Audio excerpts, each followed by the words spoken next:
welcome to the Morning Madness Crew. Yes, we are starting live with Technicolor, if you will. I'm our host, Dub. We got LaDarius, Mr. LaDarius. We got Ron Thomas. We got Miss Carrie in the house. We are ready to talk football. Pretty much we're going to talk about whatever's on our mind. So buckle up, get ready. We going in right now. All right.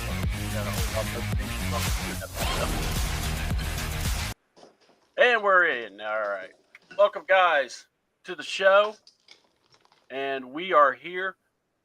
It is March 6th. I hope y'all are ready. We had a combine. We had John Cena turn heel, rock the world. And people are still talking about Travis Scott. Still, we don't know what the heck he was doing with the Sage and, apparently hitting people the hard way. Of that, without further ado, let's I did a brief introduction, but let's hear from the cast that you came to hear. We got Mr. Laddie Daddy himself.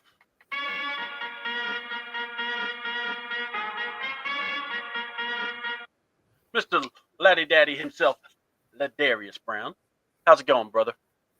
Good morning. Thank you, Ron. I don't know if Carrie danced or not, but I'll assume that she did. And good morning, everybody. Oh, hey. Oh, okay. Look at that. Okay. Yeah. All right. Superstar there. Okay. I didn't know there was a concert. Hey, I know. That is literally me. Sorry, that is me every time your music plays, LaDarius. When I'm on camera. Let me write that down. Let me see. Book show at Kia Center. All right. I'm just okay. So now I know the vibe. But good morning, everybody, and to the chat. Morning. All right. And then we got the hit man, the guy that will tell you what it is, Mr. Ron Thomas. What's up? What's up, Ron? The originator of F them keys. And of course, we have, hold on, I want to make sure I got this right. Let's play this for Miss Carrie. Got that smooth jazz. Miss Carrie, welcome to the show. How you doing, hon? Good morning. I'm doing good. Thank you guys for having me. I appreciate it. Always. Right. And no, we love having. Hey, we're a team. We're a family. This is what we do. So I'm glad we're all together again. All right, let's get into it.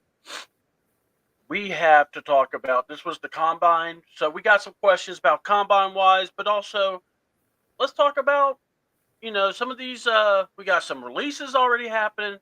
Guys have signed new contracts. By the way, congratulations to Saquon Barkley signing that big extension. You know what? If you carry a team to the Super Bowl, you deserve some money. How about that? Yeah. But what's so far not shocking, but what is something that you're seeing in these releases, in these, contract negotiations for the panel?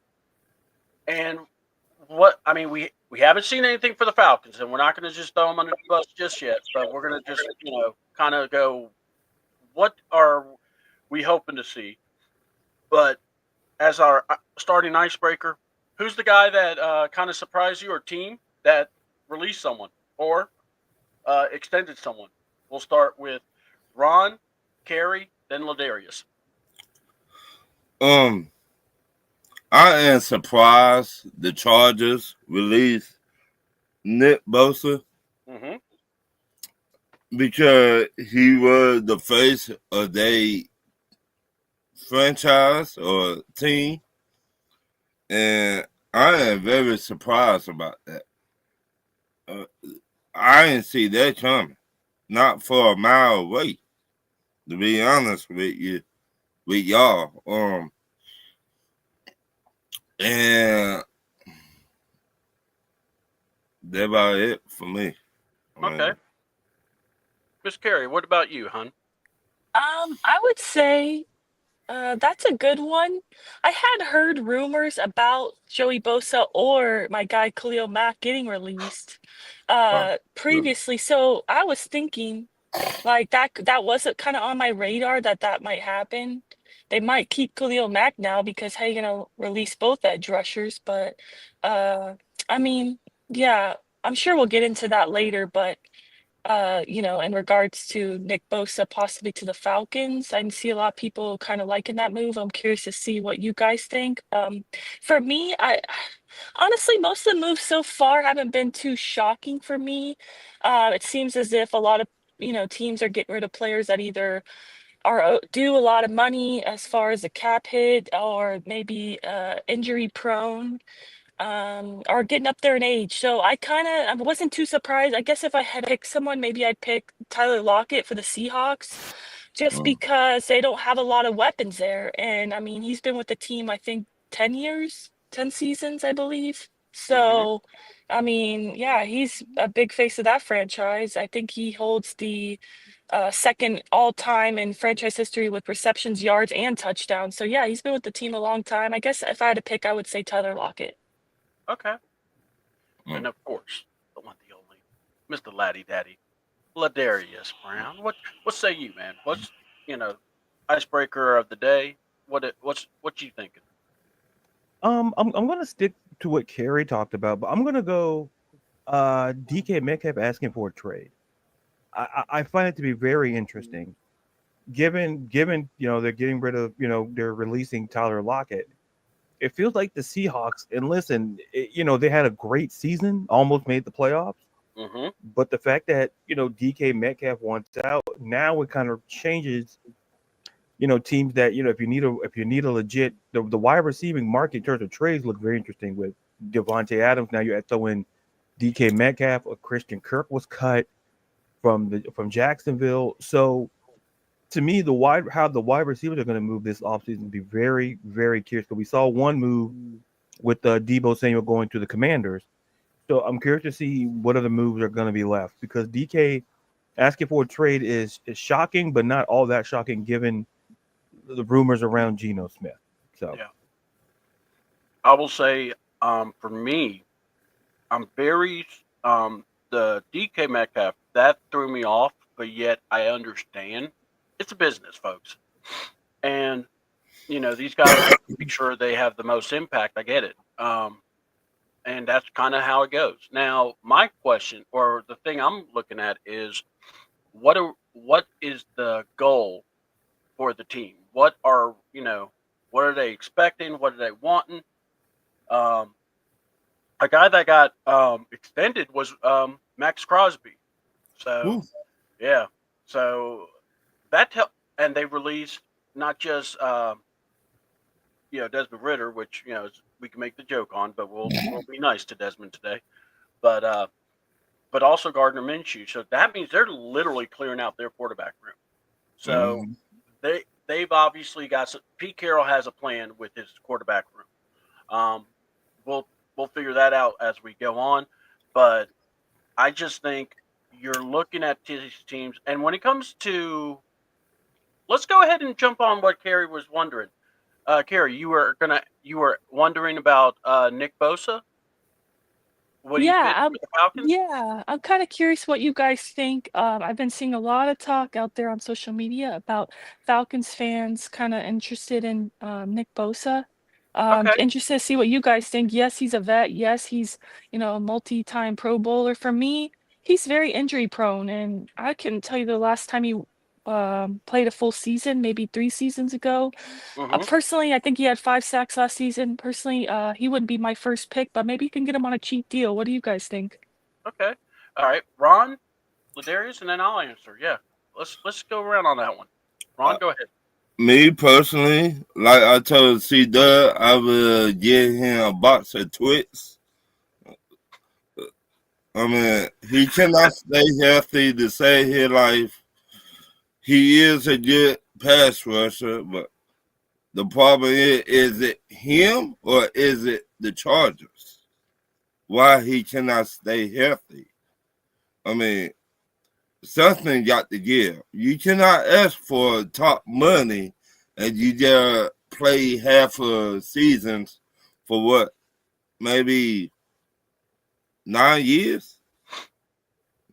Is that? I mean, you cannot ask for top money and your body don't hold up for the whole season. So Yeah. All right, LaDarius, what say you, brother? I think we're talking about Joey Bosa, I believe. Yeah, Joey Bosa. If I'm Yes. not mistaken. Yeah. Health is a concern, but the issue, my whole thing is this: I think if you get a healthy Joey Bosa, I think that's better. I think, given his age, I wouldn't have a problem with pursuing him, but that also brings up like Khalil Mack. We got to understand that this Chargers defense was pretty good last season, and the fact that they were comfortable with letting go of a guy like Joey Bosa, and willing to, and particularly early on, letting go of Khalil Mack, it lets you know how, like, respectfully, they're great, but we can find other dudes. And now you put them out on the market. It's curious to see what the market value is, especially for Joey Bosa, for Joey and for Khalil. But if I was the Falcons, look, defense is obviously a needed to address. I would see how it plays out between now, free agency, and we get to the draft, because Joey Bosa is going to find a job. I think Khalil Mack's going to find a job. But it's all about, what does Joey Bosa want? Penultimately, what kind of deal is he looking for? He's looking for a 1 year, 2 year deal. Because listen, 9 seasons. I mean, we got to look what kind of deal he's looking for, especially for Khalil, who's closer to retirement than he is. And he may have a monster season, but I'm curious to see what the market value before we pursue him and clear up our own cap situation as well. Yeah. And then also, so here's my thing. For us, I'm going to say no, because if we get him, we're going to need to use him as the primary pass rusher. Okay. Now, what would be best for Joey Bosa? Go to San Fran, go to Buffalo, even Baltimore. Basically, go somewhere where you can actually rotate, and it's not just all about what you do. Well, here's another team. The Eagles will probably want to, get another pass rusher, because you can never have enough. So I think if you look at it that way, that's how you get the most bang for your buck with Joey Bosa. For us, we're needing guys that can make plays. And it's nothing against Joey, but like we all just said, he's injured a lot. Is it a Charger thing? Is it a Charger thing? Is it a Bosa thing? And here's the other thing. Is it a curse thing? Maybe the Chargers are just the team that's cursed like the Mavericks are. So we'll discuss that later. But no, that's really good. Guys, before we go into the debate, is there any other questions y'all have that you wanted to ask us before we start? Yeah. Me and you been talking about the pass rushers. Okay, yeah. In the draft. Yep. If 2 pass rushers got a little bit messed up background, I would say that. All right. Mike Green, Mm-hmm. they said Mike Green messed with a female, got in trouble, but he didn't ever go to jail. Cool. Okay. They said James Pierce, he don't like nobody to teach him he don't listen, basically. Or that's the word that's going around. Right. The rumors, everybody. Mm-hmm. So if they the only 2 on the board, who will y'all take? That's what I want to know. All right. Before y'all answer, I'm gonna also do this. We're gonna bring this into our debate now, because that question actually leads to one of my the first one. What issue would make you not want to draft a player, and why? So let's go ahead and answer Ron's question, and then you can also answer that one too. So we'll start with Carrie, Ron, and then LaDarius, and then I'll answer Ron's question after LaDarius.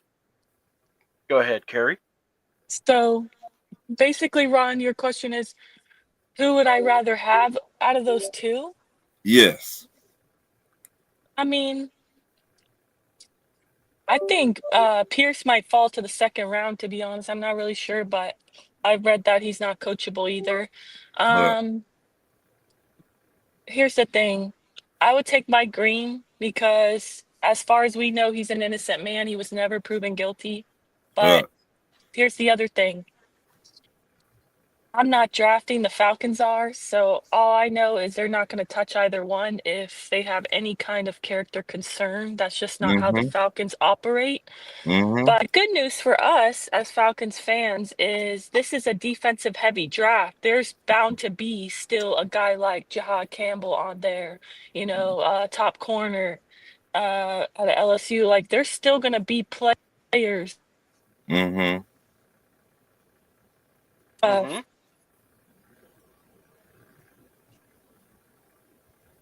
Are you there, Carrie? She got muted, but Can you still hear me? okay, we can hear you now. Sorry Yeah, about that. yeah. I was getting a call coming through, so I had to cancel that. But no, but yeah, that's the thing. I don't think the Falcons, unfortunately, will take a chance on anyone with character concerns if we go based off of history. Mm-hmm. So that's my thing. But the good news is, like I said, there's going to be plenty of talent there. It's not like we have no quarterback and there's only two top quarterbacks, so Right. we're kind of screwed. I feel like we're in a very good situation. Okay. LaDarius, what say you, bro? Well, I'm gonna flash. I'm gonna use my criminal justice degree here. I don't get to use it obviously when we're talking about sports, so I'll flash it here. When we talk about character, when we talk about certain issues, and a part of what Carrie said was true in a very defensive draft. It kind of eases the concern because you can focus your attention elsewhere. But what I will say is this: character. It all depends on the situation. I think from a legal aspect, this is very important. Like Carrie said, innocent. Yeah, the innocent till proven guilty. But another element is we need to know the circumstance. We need to know everything. And these teams are going to hire the right people, investigate. They're going to find out because at the end of the day, we're talking. There's a difference between first round money and second round money. There's a huge difference. If you're the Falcons or if you're any franchise, you're going to look into it. Now, what I'm saying in that same vein, like the Mike Green situation, even it doesn't help. Because listen, we don't know if he's guilty. Because like I said, the criminal justice guy in me says, "Hey, innocent till proven guilty." It's the same thing I said about when Deshaun Watson till it came out. Like, okay, this guy looks pretty guilty. Yeah. So based on after some point you can figure out when if X amount of people are saying the same story, there might be some truth to it. Same thing with the Justin Tucker situation. But shifting back to the concept of this draft, I think it's very important to understand is that it really depends on the circumstances, and people understand. Like, there are teams that are willing to overlook certain things. Like, the Eagles took Jalen Carter despite all the issues. Mm-hmm. Why? Because they were focused on Jalen Carter, the football player. Now, we can argue semantics and say, oh, well, maybe because sometimes we have to look at when they did their research and they looked in and they saw something that made them go, okay, we don't like what he necessarily did, but we're not going to punish him for the rest of his life. Right. Because at the end of the day, there are certain circumstances where, there's some players that are completely undraftable. If you can't, if I think it was mentioned on here, uncoachable. When you hear words like uncoachable, they're going to fall in the draft. But if it's certain from a legality perspective, we have to know all the facts before we make judgments. Yeah. Well, And so that's where I say, with certain franchises, like I keep using Deshaun Watson, where they knew the information and they yet gave this man a fully guaranteed contract. That's what makes the contract look stupid. It's because you knew the information and you like, oh, well, maybe forget, like the court could say that you're innocent, but you're still guilty in the court of public opinion. So that to me, when we look at this combine, that's going to be the telltale. How do these teams feel? Are there, even though the legal system may have cleared them, how do they feel in the court of public opinion? So that's my 2.5 and 3 cents. All right. To answer Ron's question first, if I had to make my choice, I'm actually making the choice off production and what I've saw on the field. And I would actually go based off that. I would actually kind of look at it like the Eagles do. Can this guy play for my team? And can he make plays for me? All right. I like the idea of James Pierce. And if he falls to the second, man, I'm going to go here. Someone's making a mistake because I'm going to go here. He was uncoachable, they're saying. Did he play the whole season? Yeah, he did. Yes. And my thing is this. If he falls to the right team, guarantee you with the right coaching, I don't know, maybe Pittsburgh, they will make sure and get the most out of him. So that is how I believe teams who say, we have a culture. You have no culture. We have a losing culture. That's what we are. And I always laugh. We have we have a high morals, a high ground. Okay, what's that won you? Nothing. You got a bunch of choir boys. You got to shake it up sometimes. And look, I just want guys that can play and that can make the difference when we need to make plays. Let's get some comments here real quick. Since the Chargers released Bosa, do you think Brady will be let go? I don't know, man. I've been going back and forth. Part of me says you got to go ahead and cut him. One part says restructure. I don't know, guys. What do y'all say? Carrie? Can you hear me? Yeah. Yes. Okay, my thing is they cut Joey Bosa because he's injury prone and it saved them $25.3 million against their cap. So they're making cap space. They need a wide receiver one. Yeah, to me, that was a business decision. It made sense. He is probably one of the best Chargers ever, but it was, a business decision. Grady, there's ways around the business decision with Grady. He can extend his contract and restructure. And for me, I have full faith that Grady's willing to do that because for me, I feel like him and his family are the face of Atlanta. What they do, what he does on the field, off the field. I just feel like the Falcons, he's one player that if he wants to retire a Falcon, they'll make it happen. So for me, we could save space on our cap by extending and restructuring Grady. So for me, I don't think it's going to happen. Honestly, I would be very surprised if Grady was not a Falcon next season. All right. What say you, Ron? I would use a part of me said kill him, a part of me say restructuring, and I understand where Miss Carrie coming from. He is the face of Atlanta Falcons. When you talk about the Falcons, he might be the first or the third name that come up. So, yeah, I got you. All right. What say you, LaDarius? You're coming eating a Pop-Tart. I apologize. It's all good, brother. Can we know the flavor, please? It's a strawberry. Nice. Oh, good choice. I like strawberry. Good choice. Strawberry or cherry are the acceptable answers. Yeah. Almost bought the variety box, but it had the cinnamon. I'm like, no, thank you. Oh, I know. I hate when they do that. It's like, come on, give me a good third flavor. I like a cinnamon roll, but not cinnamon flavored box. Wait, sorry, cinnamon? Now is pretty good, though. I have to ask, is it just straight cinnamon? Because I don't think I've had that one. Or is it the brown sugar cinnamon?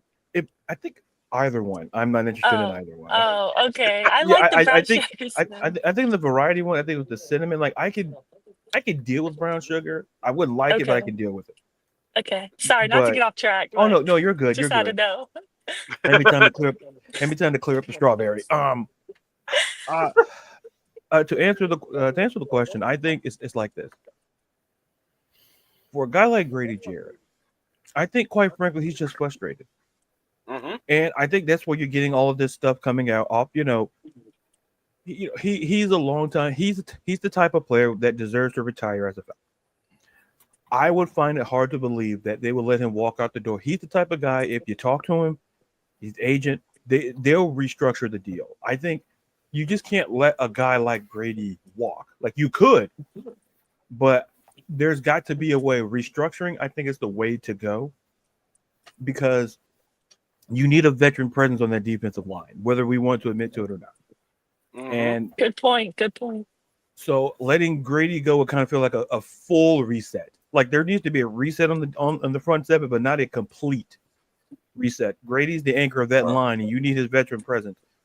I would just try to find a way to restructure. Like letting him go, yeah, does it save money? Sure, but restructuring also can save money as well from a Right. pecuniary perspective.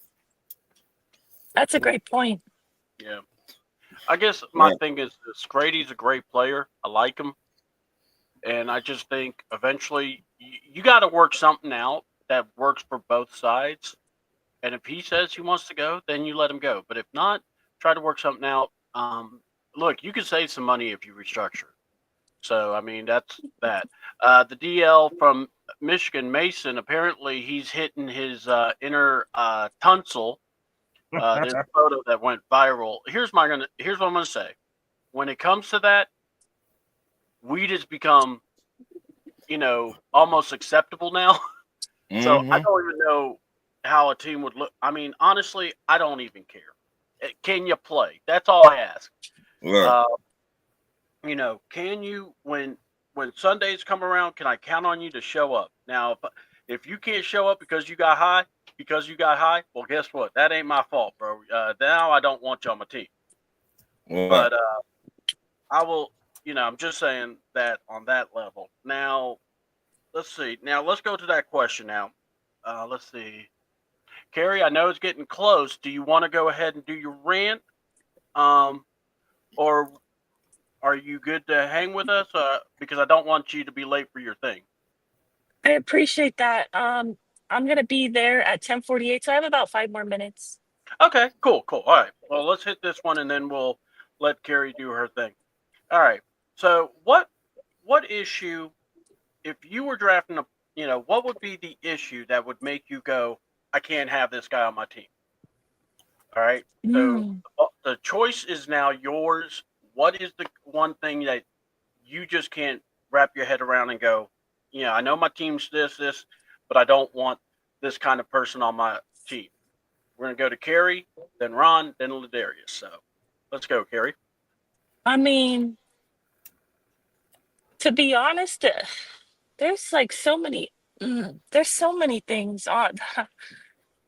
I don't know. Really, to keep it brief, just in general, just any kind of off the field issue. I know that's being very generic, but I mean, anything that could Yeah, I got you. yeah, like I don't know. There's multiple things like sexual assault. Yeah, like that's gonna be an issue. Legal troubles.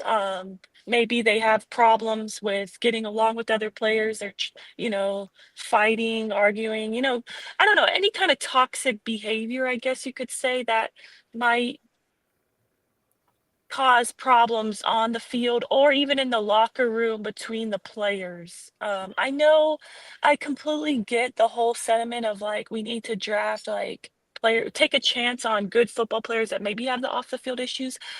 I agree, but at the same time, I do understand why the Falcons operate the way they do. They look for the guys that are going to be good in the community. They don't want to tarnish the image of the organization.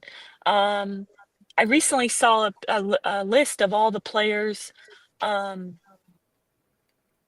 like how many players have been arrested per team. And I think the Falcons were at the very bottom with only 4, if I remember correctly. So I don't know. Yeah, to keep it short, there's a lot of things really, but just any off the field issues. Personally, I understand why they don't want to touch that. All right, Ron, what say you, brother? I will, Terry, Millie in the chat. Yeah, I'll put that comment up. If you got a criminal or background, if you went to jail or got arrested, I don't want that in the locker room. True. Okay. But a part of me said, just take a chance. The Right. reason I've been winning in 7 years, something got to change. So I'm divided in the middle Okay. of both of them. I know it's tough. Okay. Before I let LaDarius go, so I just got news. So apparently, the Falcons are not going to tender D. Alford, so he is now an unrestricted free agent now. Okay. Okay. So there you go. There. We might Go still ahead, bring him Derek. back, right? Sorry, Huh? go ahead. I was saying maybe If we he could was still bring him back. if he was restricted, they could bring him back. But I think they're just saying, look, let's see if anybody wants you. If they want him, he could go anywhere, Oh, okay. or they could Okay. come get him later on. But yeah, Right. Okay. Sorry about that. Go ahead, no, you're LaDarius. My fine. bad. Go ahead, I LaDarius. didn't see that yet. Yeah, it just popped. So To me, it's simple. I'm looking at it from a pure NFL perspective and then my personal perspective. Character does matter. You know, you could be an average football player but have excellent character, and that can do wonders. But when we're talking like high end guys, we're looking at maybe top 10, 15 guys. I have to look a little bit closer at the character. And quite frankly, does the talent outweigh the issues that they went off the field? Because simply put, there's not everybody's a choir boy. And I think that's important to consider. But from that perspective, I'm looking for guys who I don't want to hear the words uncoachable. I don't want to hear the words lazy. I don't want to hear anything that I feel can be a deterrent to our team's success. Now, I use the Jalen Carter as an example here because listen, whatever his talent superseded whatever he went through at Georgia, and teams were willing to overlook it because a part of me I'm a big believer in second chances. Third chances depends who you are, but overall, I'm just looking at a situation where I just want guys who character, like I said, character matters. But if the talent outweighs the issues, I still take them because we're not all perfect. I think the human element matters. Like the football side absolutely matters, obviously, when you're drafting. But it's the human. We're all human beings. We're all prone to make mistakes. But it's the severity of the mistake that I will focus on. Because if we're talking like I think Carrie mentioned like sexual assault with battery, like to me those are huge red flags. Given first of all, first and foremost from a legal perspective that you might get some time, and then secondly, like women make up a vast majority of the fan base in pretty much every team in the NFL. So it's about character, and the turnoff would be if your character and your talent, if there's an unbalance, if where your character off the field is negative to the point where like it just overrides your potential, I can't take it. So okay. I'm gonna. Sterling Woods here said it's crazy how all this comes out after the combine, and I agree. A lot of this stuff does come out of after the combine, and I don't like that part necessarily because you have to siphon if it's BS or if it's legit, and I think that just puts scrutiny on a guy that doesn't need it when you're trying to prepare to become something. For me, yes. If it's legit crimes or something that just, like LaDarius said, the uncoachable, the lazy. But for me, uncoachable is when someone doesn't finish a year. That's what I think uncoachable is. I don't want to hear, well, he played through the whole year. There's no discipline action. They never showed that they, made him, do stuff because he was so uncoachable. Right. So that's why I don't look at James Pierce as, oh, he's so uncoachable. Where's the proof? And then when I hear stuff about not just Pierce, but when I hear about Mike Green, folks, I'm going to go here. I've seen it where someone has been accused of rape, and they never did it, and they actually had to have people come in to basically say, look, this person was with me. Right. And the school wanted to suspend the person still. And I'm going, and it's very real. And so stuff has happened like that. And for me, when it comes to it, you have to have a very good investigation team, and you've got to have a really good scouting team. And not only that, last I checked, you also got to have a good coaching staff that can work with the guys too. Right. It's called development. The Eagles took Jalen Carter. He has the talent. What did you do next? You put him on a team next to guys that were veterans also, as well as his teammates. And then not just that, you put around him guys that were thinking of him first. So, Right. okay. Oh, Carrie, go ahead and say goodbye, because you are there. And if you want to have a little rant, you can still, but go for it, hon. No, Time I to don't go. really. I appreciate that, guys. Thank you. This has been awesome. Sorry I can't stay the whole time. I appreciate you guys accommodating me and my schedule today. But yeah, I just got to a work meeting and I appreciated everything. And hopefully we hear these Falcons do something. That's my little rant. Just I would love to see them do something, whether it be restructures, releases, signings, what have you. Or so hopefully we hear something. Monday is the first day, this coming Monday, that they could really start, tampering, if you will. So Right. hope everybody has a great day. Thank Right. you guys. Thank you so much, Carrie. Thank you. Bye. Follow Bye. Carrie at Yeah. CARRIE Lynn XOXO at X. So she always comes up with some great stuff, guys. It's just us now, the three amigos. So now here we go. What do you think? Let me go ahead and back up because there were some comments here that kind of were funny here. So let's see here. We already got to that from Millie Mills. What's up, Millie? We have the brown sugar Pop Tart are good too. That's what Millie says. I don't want another lazy MFer. Yeah. And then it's crazy that all just comes out in the before the or after the scouting combine. Which Right. look, I think there's some merit to.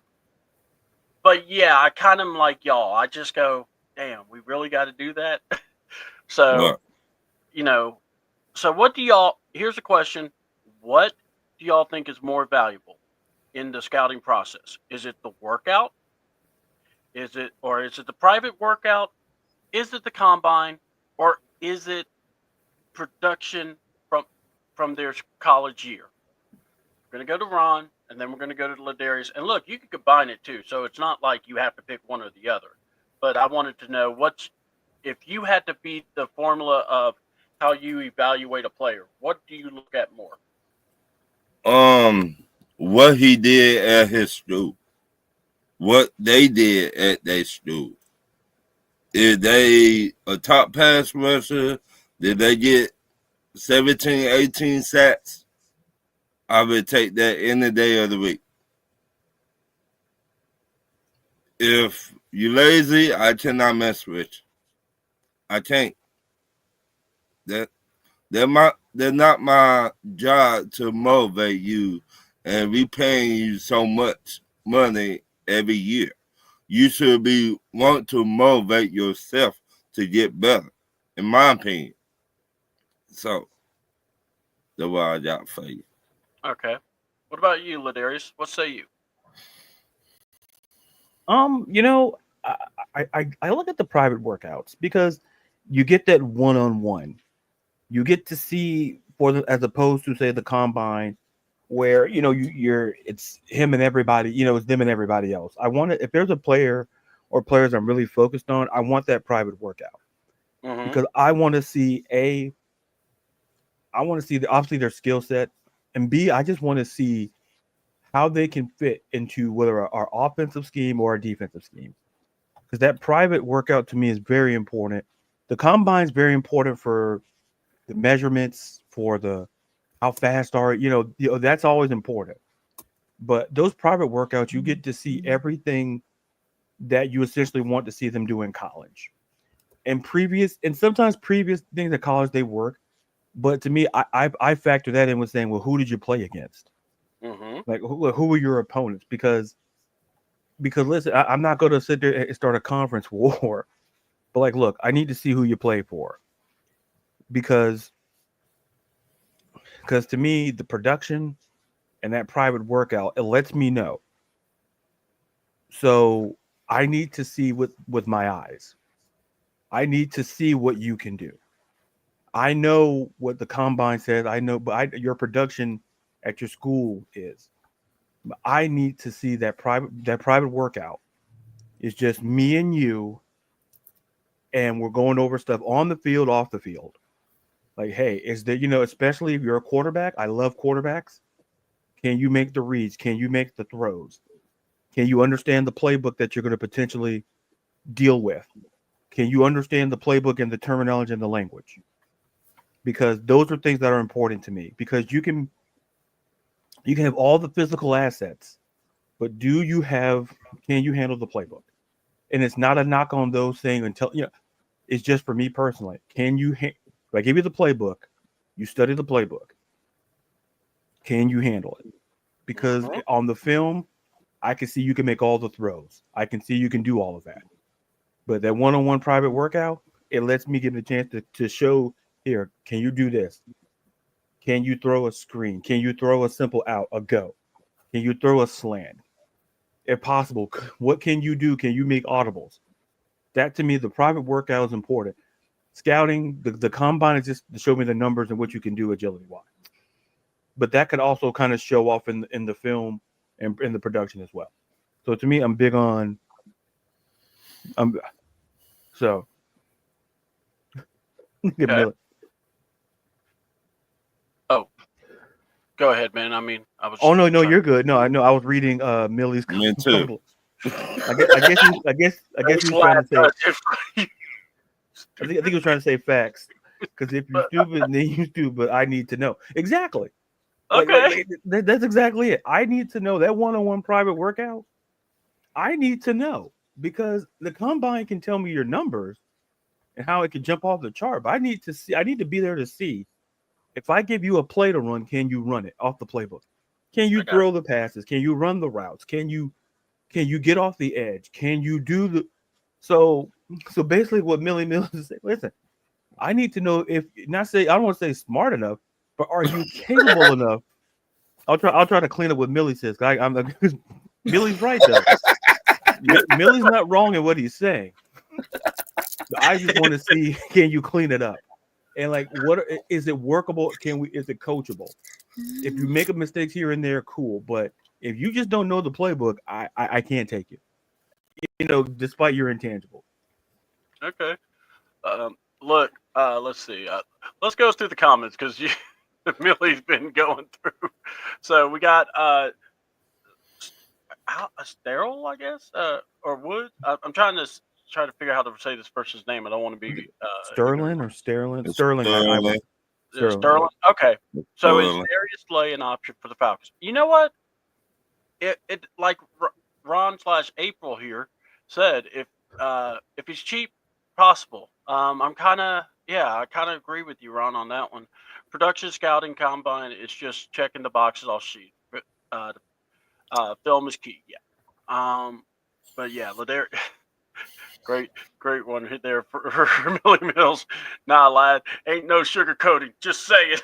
No, yeah. Millie's the guy who speaks for me. I say certain thing, and he just says it's like Key and Peele. He just says, yes. Yeah, that's Millie. That's no, Millie. He didn't. Yeah, that would be Millie. I try to be diplomatic. Millie said we're not going there. So let me explain to you. No, he did. All right, so look, I gotta say it like this. I think production is always key. You got to see what the film tells you. But then I like the idea. I like how a private work. It's like this. If the private workout is dictated by the team, then let's do that. But if it's dictated by the player, I'm still like, okay, this is kind of slanted to your. It's like it's going to get slanted either way. Yeah.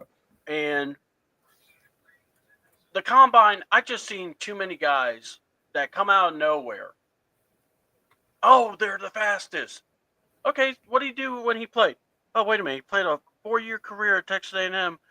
and only got 4 sacks. What? Yeah, How? no. Yeah, and that's what I'm saying. And then people go, "Well, he's a first-round pick." Huh? So yeah, I'm talking about a certain Stewart. Right. But No. yeah, and I'm just like, No. I saw that, and that was just, it's like someone says, if you pick him, just admit it, you're just getting Mike Mamula. So, Yeah. and if you don't know who Mike Mamula is, well, You need to do your football research. Yeah, because that boy was the MVP of the scouting combine and was the biggest flop in Philadelphia. And I don't even think he went anywhere else after that, or he probably did, but it wasn't anywhere. He didn't have success. Let's put it that way. Okay, let's talk about our Falcons. There have been many times we have been expecting one position or one person to be drafted, and then we hear a name that we don't expect. Mm-hmm. Last year, Michael Penix. The year before was Jalen Carter or Bijan. Mm-hmm. The other year before, so there's been years where we felt that way, okay? Mm-hmm. So I got to play that card. What position would make you angry if we draft in the first round, and why? We're going to go to Ron, because Ron has been the victim of this many of times. And then we'll go to LaDarius. LaDarius, trust me, Ron has been through it when it comes to this part. See, you hit on something that I wanted Jalen Carter. You the ask Travis, Henry, you the ask Nate. We can ask the Birdcage because they wanted him. Right. You the ask Dennis Holmes. Shout out to my co-host on Talk Your Ears. I wanted Jalen Carter. I was pissed. Because I know what he brings to the game of football. Mm-hmm. And we needed a D tackle. Mm-hmm. And soon they said Bijan Robinson, I was like, I flipped the lid. I was like, who the fuck? And I was talking to Nate and Travis and Dennis. When we picked Bijan Robinson, I was like, what the hell? I lost it. You lost your religion. Right. I lost everything inside me that point in time. But now I understand it. Do I like it? No. I still don't like it, but it is what it is. We here now. We better not draft no wide receiver. Okay. At 15. We better not draft no wide receiver at 15. I will lose my religion. This time ain't no coming back for me this time. Ain't no coming back for me. You still got to stay on the show, Ron. So guess what? You got to work something out. if we draft a tight end at 15 or a wide receiver at 15, I lose him. That's it. That's it. But, and Ron, I know people don't believe, because Ron has a hard time, speaking his mind and has a hard time speaking from what his heart says. But he's serious about this, folks. I'm dead serious. We need to go straight pass rush. DE, in my opinion. DE, linebacker, or corner. I'll live with, but I don't want to see. Yeah, I got you. All right. LaDarius? I guess I got to bring the calm to the storm. I don't know. That was Ron Thomas talking about some stuff. Now let's go to the cool side of the pillow. A little Kenny Lattimore to take you through the rush hour. No, I would avoid the skill positions. Because Ron kind of tipped my hand with one of my factor fiction questions. I'm not going to say which one, but we'll get the same answer. So I'm equally looking forward to that. But I think specifically, stay away from tight ends, stay away from running back. Mm-hmm. I truly believe that. Look, even quarterback, like those are the three obvious ones. But I would also kind of, depending on, listen, the needs on defense. You could get away with getting a receiver, but don't make it a top. Make it like your second to last or final pick in the draft. Mm-hmm. It doesn't need to be like a guy you would think for special teams. So, and there is, what need is deepest in the draft? Well, defensive line specifically, you could go interior or edge. I feel is deep. I would put deep. I would put secondary kind of in that same conversation. It's just that if this was the year you're looking for a quarterback, and you're not in the top 5 of the draft, you're out of luck. You're really out of luck. Yes. Unless you feel strongly about Jackson Dart, then or Quinn Ewers, or Jalen Milroe. Like if you really feel strongly about him, hey, cool. But like I said, the combine, private workouts was all. But to go back to answer the question, I want to go back to that really quick with Ron, with Bijan. I may be in the minority in this, but I don't have a problem with it in retrospect, because without Bijan, we would be still like a 7-10 football team. I understand drafting running back when it's between him and Jalen Carter. I understand why people are upset. I'm fine with it in retrospect because of the way that how he impacts our offense. Bijan has essentially was our offense for the most part. When Kurt was doing Kurt things, Bijan was still doing Bijan things, which kind of got us in the mix. Yeah. Now, should we have gotten Jalen Carter? Sure.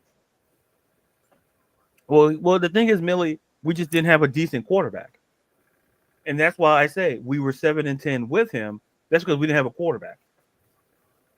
I guess I'll rephrase it this way: it would have been worse than 7-10 if we didn't have Bijan. I'll put it that way. And now that we did have like when Kirk Cousins was doing that struggling, Bijan kind of came through. Like I understand what Millie Mills was saying. It's just that you have to get the quarterback position right, no matter who's in the backfield. Like as much as people want to talk about, how Jalen Hurts, like as great as Saquon is, Jalen Hurts had to do his job.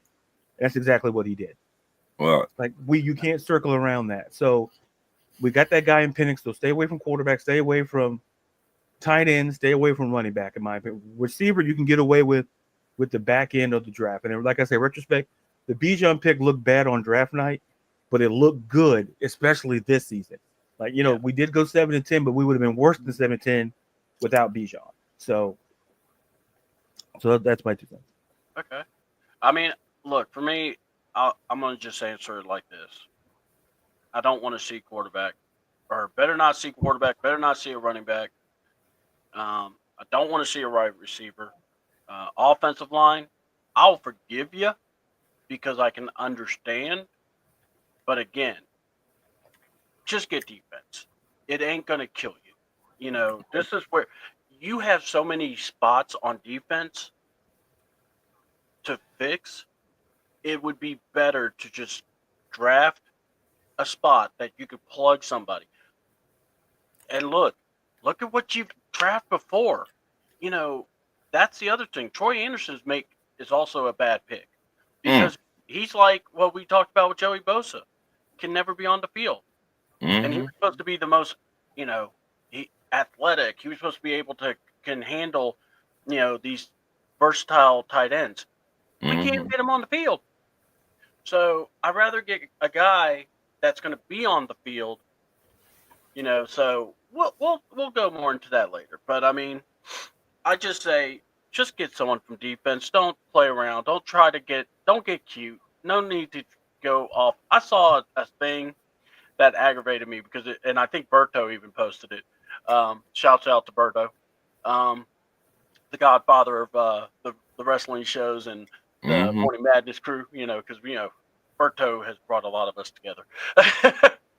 But what's great about what he showed was they had one of the rookies to draft alongside Drake London. And Berto's comment was beautiful. He goes, "Did we just forget that Mooney plays on the other side?" Right. Let's not just throw the bathwater. The man's got a controllable contract. He's trying to, get people to not jump off the building here. And I agree. You signed Mooney. That's why I say don't worry about a receiver. I mean, did you not see the list of free agent receivers that are out? Yeah. Devontae Adams did get released, by the way, from the Jets. Yeah. Yes. So he's a free agent. But my thing is this: when you see the top names, you got to look at the names in the middle because those are the guys that typically make better impact. I wouldn't mind a Tyler Lockett on our team. I wouldn't mind a guy that, give me a burner. That's all we need if you really want to, push it that way. So we'll talk about that later on. But all right. So that was the question there. Now, if you're a GM, you're about to make the pick, or do you take? You're drafting at 15. Are you going to pick at 15, or are you going to be willing to trade down? So let's go to my panel. Ron, what say you? It depends who will give me what I want to trade down. If you give me what I want, I will trade down. Okay. If you're not giving me what I'm looking for, we cannot even talk. I will stay put. Gotcha. That's how I look at it. And especially if the Georgia players, the SEC players, there at 15, I don't got no problem drafting one there. But if you're not giving me what I want, don't even call me.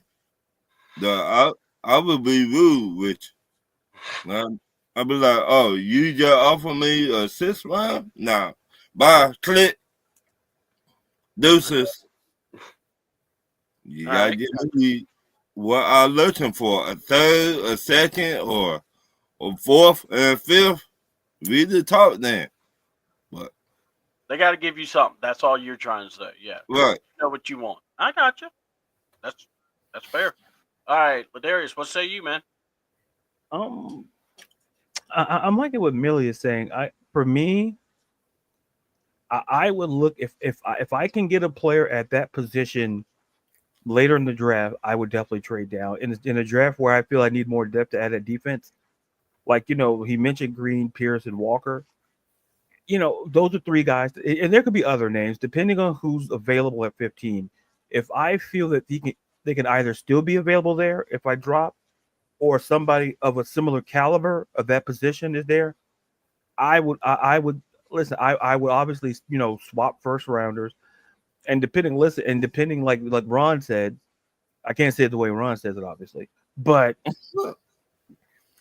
if the deal makes sense for me to trade down, I'd make it. If knowing that if I can get a few more picks in the draft and maybe a potential one next year, yes, I will consider trading down to kind of fulfill the needs that I need, because knowing that our money situation is not ideal, that's the route I will go unless we restructure and do things of that nature. Okay. I gotcha. Look, I'm trading down. If I can, it's like this. I got to at least try to get what I need. And I want to try to get, it's like you said, this draft is deep. So I need to try to exploit that. I need to try to get at least a couple of picks in the 2nd, a couple of picks in the 3rd.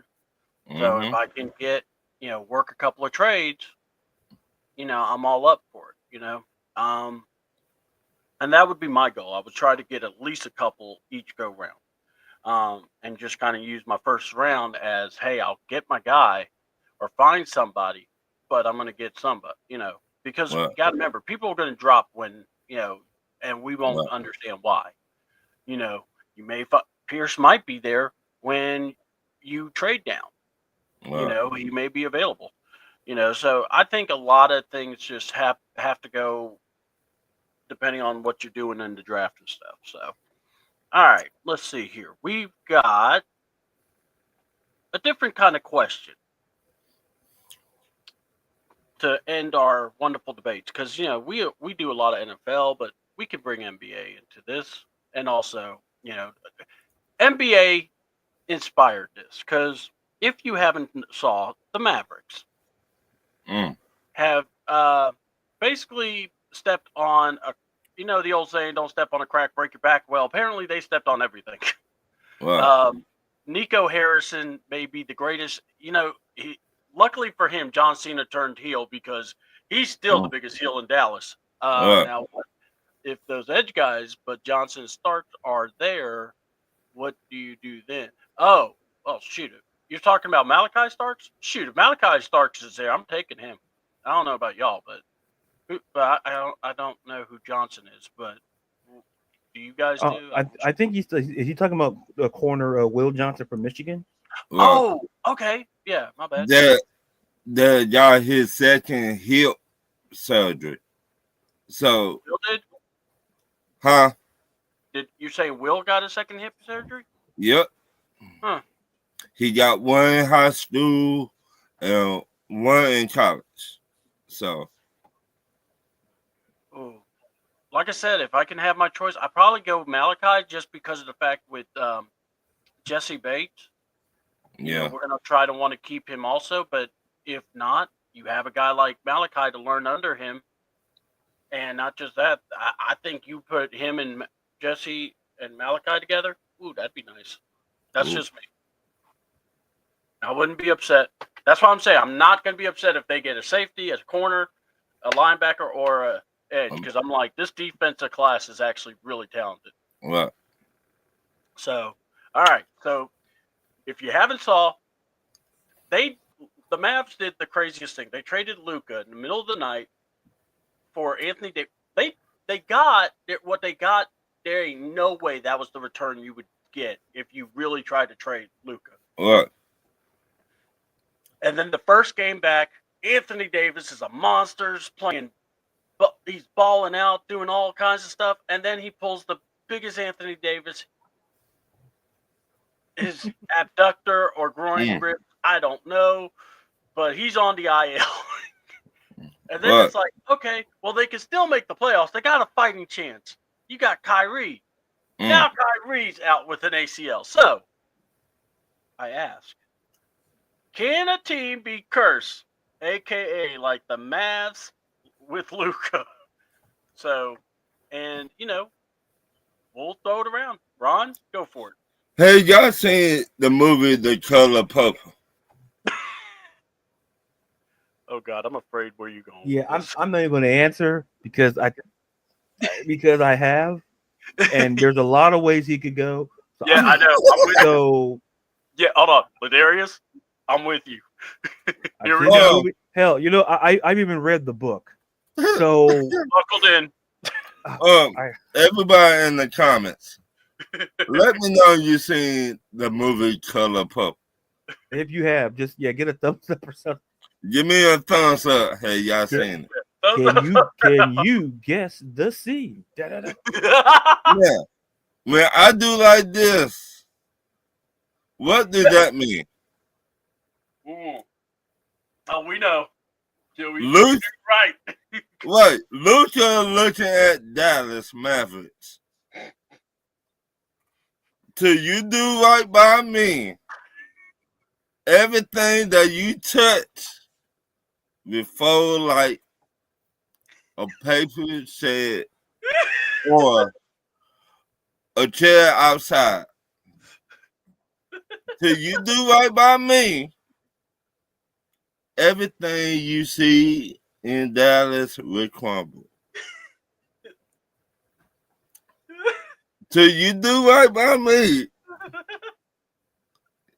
ain't no more winning seasons, ain't no more nothing for the Dallas Mavericks. You put the thing on them. Yeah. Lucha like Whoopi Goldberg, hey, you gotta do right by me. If y'all don't, well, this will happen. Do I feel bad for Lucha? Yes. because he wanted to stay in Dallas. That's what everybody don't realize. And I think you said, see, somebody like Lucha, you were supposed to get more for him if you would have traded Lucha. Mm-hmm. You were supposed to get a first, a second on some players. Now, we say on Talk Your Ears, it's such a born every day. Maybe the Lakers just seen the GM or the owner for Dallas Mavericks that sucker. Mm-hmm. And they were like, you know what? Let me go and get Lucha off of your hand. He's a top 5 player in the NBA. He this, he that. Y'all don't know what to do with him.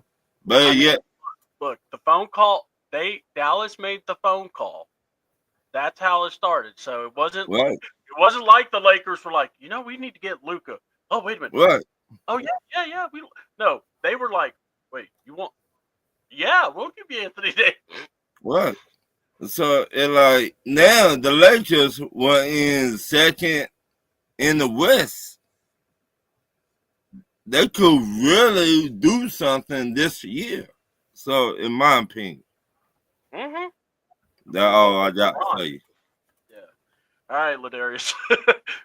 I think we dodged a bullet with Ron, because you know how Ron gets Yeah, on this. we did. We got nicked a little bit on the shoulder, but we're okay. We're okay. It's a flesh wound, folks. Yeah, just a flesh wound, folks. Just run a commercial or two. We'll be back. We'll get stitched up. Teams can absolutely be cursed. Here's the thing. Like look how long it took the Red Sox to win their first World Series. Just the others. Like, look at the Cubs. Like, here's the thing. Curses exist when a trade like this sets back your franchise at least maybe 5 to 10. Because here's the thing. The age difference is what makes this trade look worse. Mm-hmm. Luka is getting into his prime. You're trading you trade for Anthony Davis, who's been injury prone. I can't remember last time he played a full season. And this guy was the same age as your star player in Kyrie Irving in his 30s. Mm-hmm. And the one thing I read, which I thought was hilarious, and maybe it's true or not, they traded Luka because of his conditioning. My guy, he's not even 30. He's 20. Conditioning? What? That's the concern for Anthony Davis. This man, I feel like we got this all mixed up. And like, respectfully, like he get the Mavericks. I'd argue this. They got blessed, and I believe they traded for. I think in the draft, it was the draft day trade between them and the Hawks, and I think the Hawks got. Listen, yeah, we got Trae Young, and we had an extra first round pick from them. So and that was Cam Reddish. And so people are like, oh, the comparison. Oh, look. Here's the thing. You don't see the Hawks going around trying to trade Trae Young. Right. And saying, oh man, no. You don't trade a guy who's your franchise. Mm-hmm. If Luka was the second, third player on his team, I wouldn't be upset. But he was clearly the best player on the team. He was the face of the franchise. So what are we doing here? And we're talking about collusion. No, here's the thing. It's a funny story because there was a third team in that trade, the Utah Jazz. Mm-hmm. And oh God, this is the funny part. And then Rob Pelinka, the GM of the Lakers. Mm-hmm. Oh yeah, see, he never said who the player was that they were. He never mentioned that they got like Jalen Hood-Schifino and a couple of second rounders. And the GM of the Utah Jazz is Danny Ainge. Yeah, this man's not supposed to like the Lakers. This guy is a Celtic, and when he found out, he tried to, but it was too late. The deal was already done. Mm-hmm. He would have never helped the Lakers if it meant like. Yes. It's Go like, ahead. oh, by the way, oh yeah, oh, we're getting that player. Oh yeah, Luka. Like, wait, what? And it was too late. And listen, it's hilarious. If you read the article, it's because Danny Ainge genuinely did not know that they were trying to trade for Luka. And listen, here's what's worse, and I'll say this before I wrap it up. Here's what's making it worse. Nico Harris, the general manager of the Mavericks. Listen. Mark Cuban's not running the data operation of the Mavericks anymore. Yeah, he's not. No. So that should let you further know he was shocked because he didn't. And it's like, oh really? Like that's like Mark Cuban's like, isn't that the guy I traded for? I swapped with like he would have been fine with either Trey or Luka. He just preferred Luka, which is fine. Yeah. Right. But either way, the man, Mark Cuban, he had a great problem. Keep Trey or trade, or swap the rights with Atlanta to get Luka. He would have been set for a decade and a half. So when Mark Cuban, the guy who makes the deal, finds out, oh, we're trading the best player, arguably we've had since Dirk. Yeah, we're gonna trade him to LA for Anthony Davis. Like street clothes. Anthony Davis hasn't been healthy since he was with the Pelicans. That's all you need to know. Why do you here's the thing. And for the Lakers, like, look at all the Lakers gave up to get Anthony Davis. And they're like, okay, we got to get some. And they end up getting up Luka. And then notice how the odds for the NBA Finals changed when they got Luka. So something to think about. I'm done. Something to think about. Okay, can a team be cursed? Yes. I mean, hell, a lot of us think we're cursed sometimes with our teams. What? Here's the thing about Luka. I wasn't a big fan about Luka. But when I saw this deal, and I'm just going, LA did it again. It's almost like they fell forward because they got a guy that is basically going to be the face of their franchise for the next whatever amount of years. And all they had to do was give up a guy that can't play, that doesn't, stay healthy. And, does it make them weak with the center position? Yeah, but they're working around that. They're getting guys. But the thing is, I'm just like going, this team, the Lakers, still, this is almost like comedy because, they had Kareem Abdul, they had Magic, and then they get Worthy, then they get Kobe, Shaq, and it's like, this team doesn't superly dip bad. I mean, they kind of like have a small one, but then they still find a way to rebound. What? But my God. And then Nico Harrison, you should never talk to the media. I mean, homeboy, hold on. First of all, he goes to the game where the Mavericks play at the Lakers. And the crowd is thanking you. They're not booing you. They're thanking you. Homeboy probably wanted to stand up and go, "You're welcome. I love y'all. You're the best." Oh, wait, just not Dallas? Oh. Then at this moment, soon he got back to Dallas. Yeah. At this moment, Nico been fired. Look, all I know is this. I don't know how long that man's going to keep the job because the ownership is not Mark Cuban. And they wanted to move to L.A. They were blocked, and they're like, you're going to pay. And if this is like the collusion comment that, give me a minute, that Millie brought up, he is so right. He wasn't healthy either. Yeah. What's up, Dalton? What's up, Dalton? So, yeah, I mean, look, my thing is this. Teams can be cursed. And the Mavericks are it right now. But in football, I've always thought the Chargers, the Browns, the Falcons, hate to say it like that, but, look, when you have a 28-3 lead and you don't close, guess what? What? You're going to be the laughing stock. It always is. I mean, but there are teams that wear that. And, we could talk about every team that we've seen in our lifetime. Like LaDarius brought up the Cubs, the Red Sox. And for the longest time, man, people thought, the Braves were because, we got to that point, but we could never get over the hump. Right. Until 95, and then we won another one in 2021, but, and now we're kind of in it again. But it's one of those that, God, when you see the Luka stuff and you're just going, they're the number 2 team in the West. Mm-hmm. Luka and LeBron, they've woken LeBron up. This may have been like him diving into the fountain of youth, teaming up with Luka. And I'm not, you can say whatever you want about LeBron, and we have. Right. But when it comes to playing in the NBA, he's there to play. And man, the playoffs are going to be scary to watch those two. If they can stay healthy throughout, watch. Luka and LeBron are going to, like I said, it's going to be, the NBA is praying that they get the Western Conference Final, the Lakers versus Golden State. That's what they want. And then they want Lakers versus Boston. I'm telling you. And can't even be mad at that, actually. But yeah, this is, God. And Dallas just gave it to him. That's the crazy part. It was the Western Conference team that hooked them up in their own division. How about that? I know.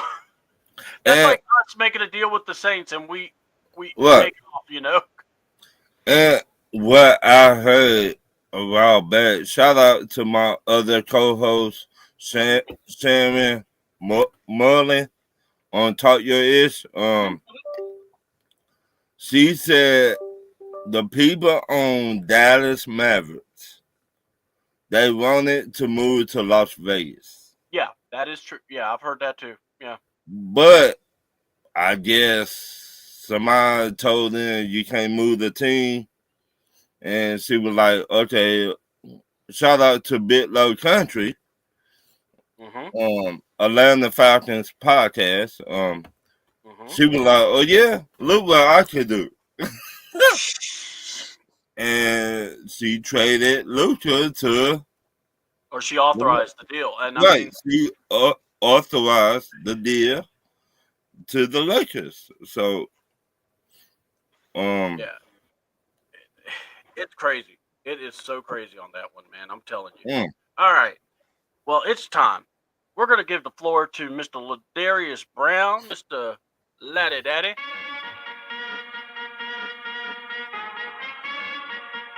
Hold on. I see a little message board, so let me just check. Oh, he's on a phone call.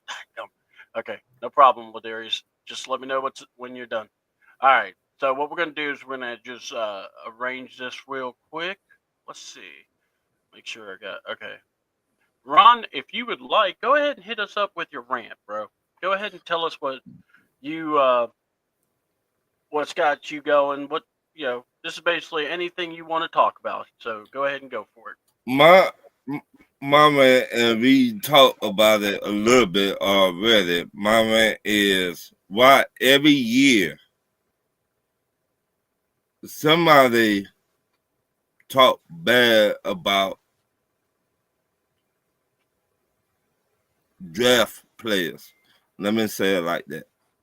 They always come out with a rumor about a draft player, and it don't make no sense. Always. Since I've been watching the draft, the combine, it always been something come out about the players. A part of me said the player need to stay to yourself. You losing money when this stuff come out. You fall in the draft. A part of me say that, and another part of me saying, you know what? Stop it. Stay at home. Don't go nowhere. Don't go out. Don't do nothing. Stay at home, and you won't be going through this. So I just said both sides, and I wish I could play football again. I pray to God. sometimes you just see the potential in these football players, and sometimes you be like, "Why you did that? Mm-hmm. You what? You can't keep your hands to yourself. What?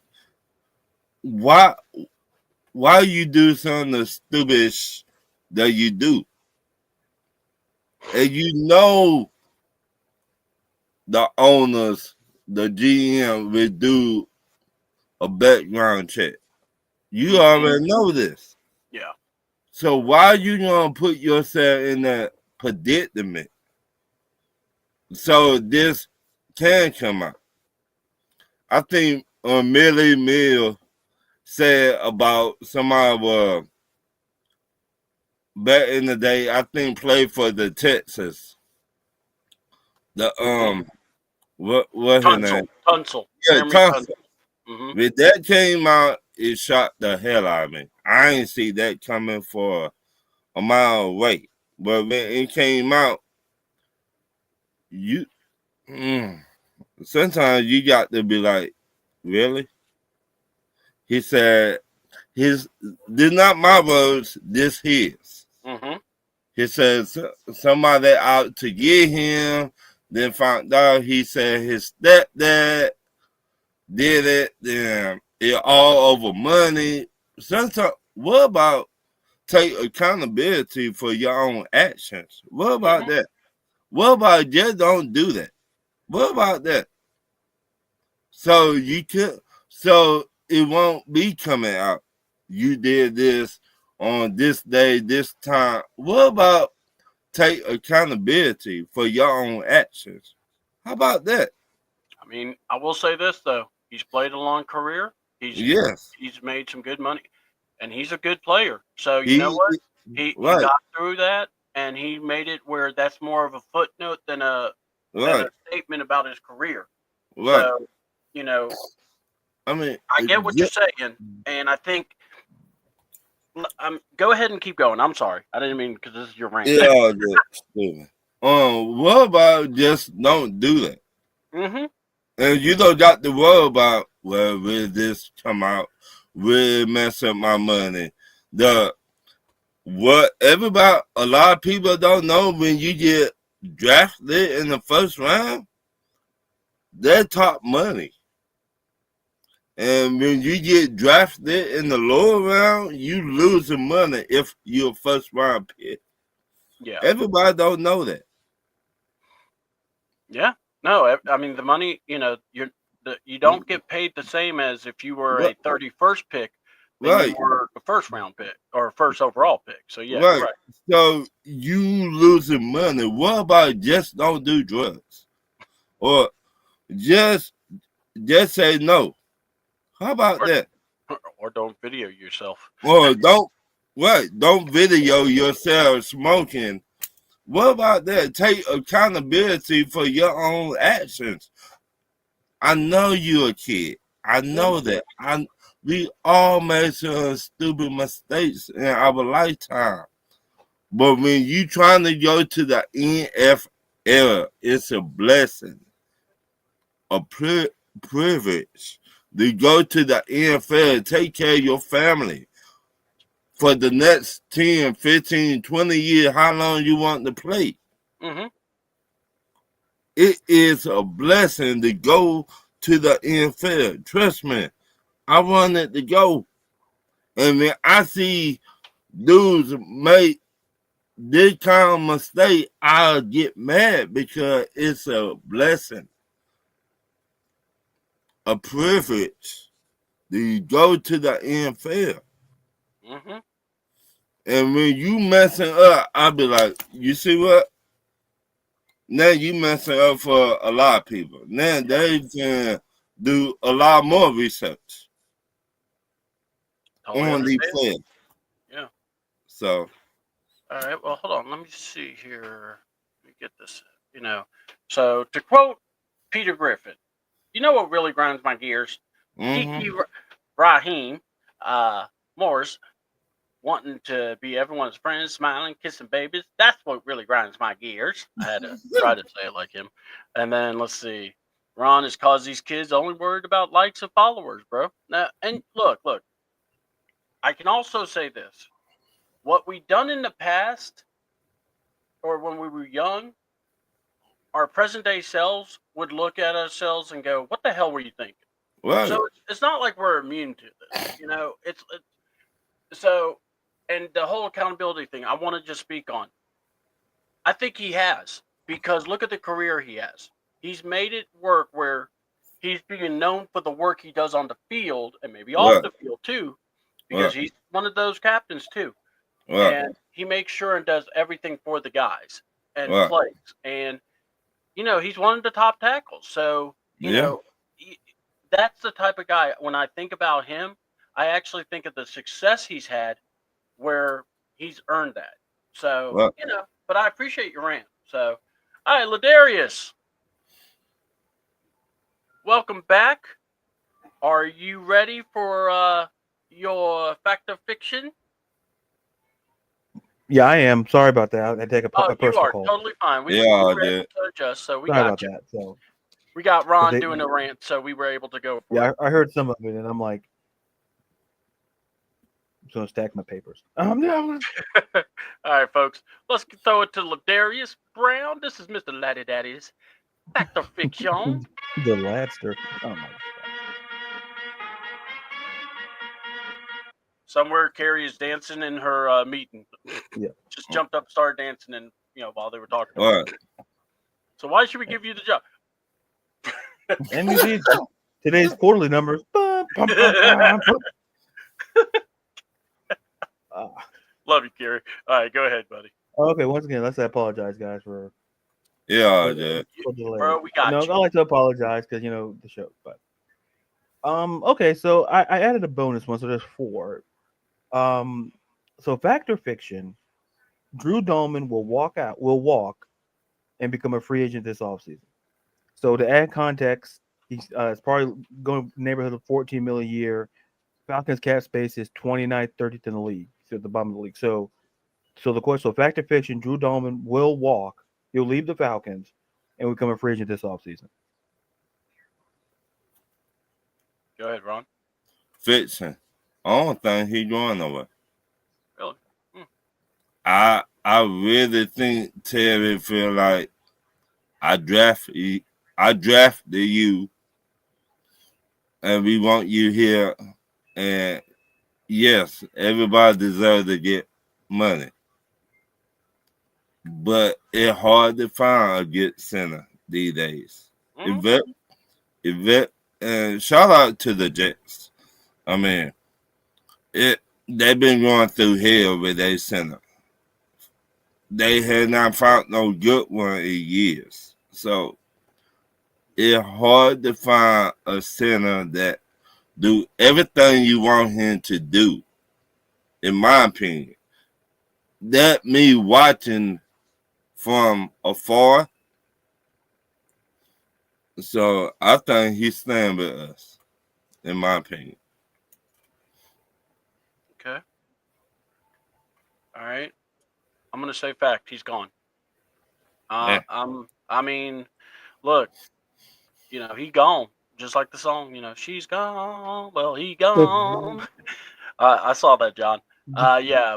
Look, he gone because here's the thing: money talks, BS walks. And you just said the Jets, the Bears. There's a lot of teams that's going to have the cap space and money to even hype on. Yeah, we're saying 14, but guys, we'll see the real price when they start signing these deals. Correct. Right. So look, I think the Falcons' intent is going to want to keep him, but when they see the money, there's no way we're going to be able to match it. And like I said, we haven't really seen the Falcons do any deals where, hey, this guy's going to be, we got cap space. We haven't had that yet. So, we'll have, we're still waiting. So I'm going to say Drew Dolman will be an ex-Falcon.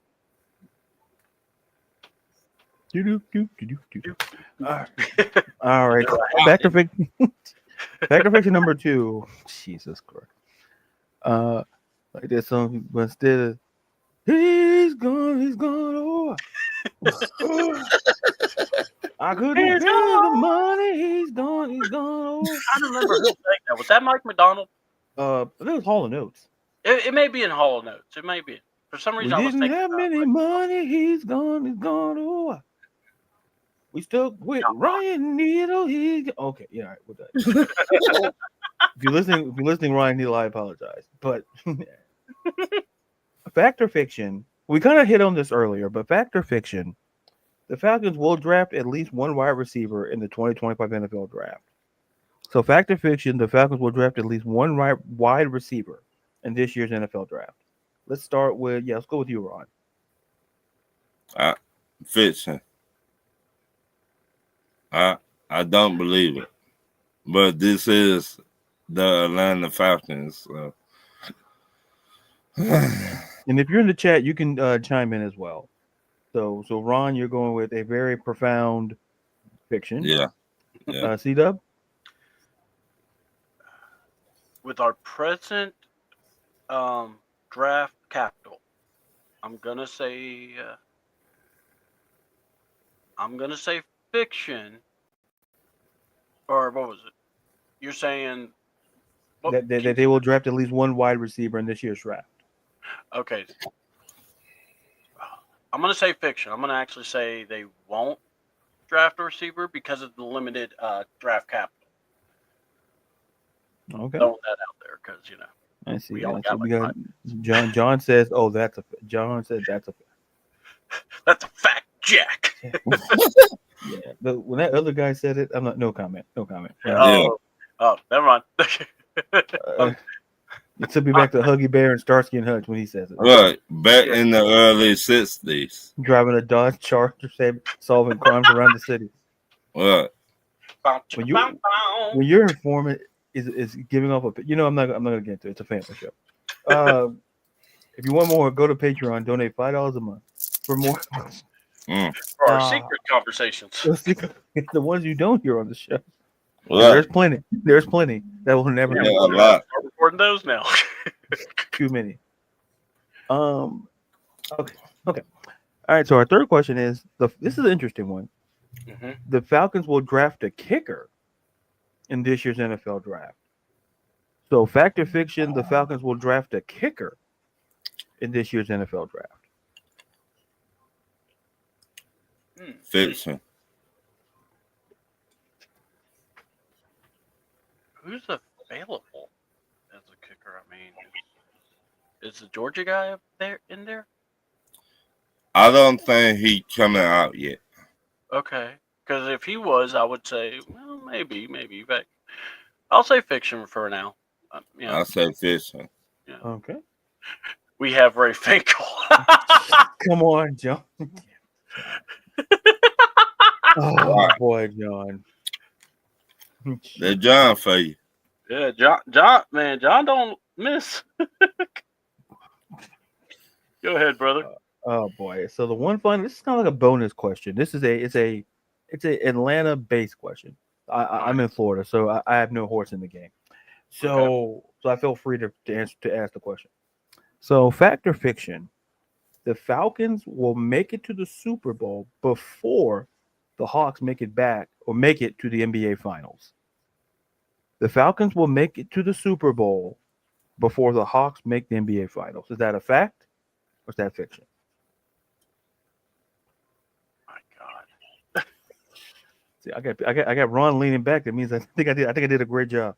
Yeah, because I'm doing the same thing too. Because Ron's sitting up, I'm like, I didn't do a great job. When he's leaning back, it rubs. Yeah, I think I did all right.